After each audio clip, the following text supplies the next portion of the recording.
ময়মনসিংহ মুক্তাগাছা বড়মা বাইতুল কোরআন নুরানি ও হাফিজিয়া মাদ্রাসায় ২৮তম বার্ষিক ইসলামী সম্মেলন অনুষ্ঠিত হয়েছে।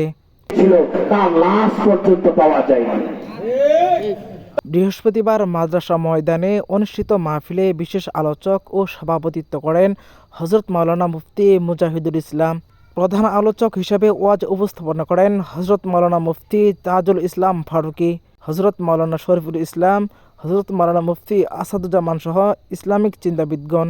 উক্ত মাহফিলে মুক্তাগাছা, ফুলবাড়িয়া, কালীবাড়ি, গাবতলীর ধর্মপ্রাণ মুসলমানরা অংশগ্রহণ করেন। আজকে বাবার মুখ দেখতে পারেন না, যার বাবা নাই সে বুঝে বাবা না থাকলে কি কষ্ট। এই তকলিফে যারা আছেন, যার বাবা নাই সে বুঝে বাবাকে বাবা না ডাকলে কত কষ্ট। যাদের বাবা আছেন এদের কিন্তু বাবার দরদ মহাব্বত বুঝে না, যেরকম ঠিক না দেখি।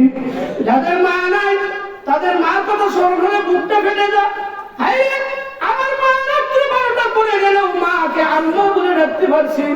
আজকে অনেকে মা মার কথা শুরু, ওই মা শীতের মধ্যে কত কষ্ট বুঝলিয়া আবার কত পেশা করেছি, মা কত কষ্ট। আজকে অনেকে মা দুনিয়াতে বিদায় হয়েছে, যাদের বাবা দুনিয়াতে বিদায় হয়েছে। অনেকে সন্তান দেখে রেখে বাবা দুনিয়াতে চলে গেছে, বাবাকে রেখে সন্তান চলে গেছে। যাদের সন্তান হারা তারা বলে সন্তান হারালে কত কষ্ট, যাদের তারা বলে কষ্ট। আমি দেখতে চাই কার কার মা দুনিয়াতে নাই, কার কার বাবা দুনিয়াতে নাই। একটু হাত তুলো আল্লাহ।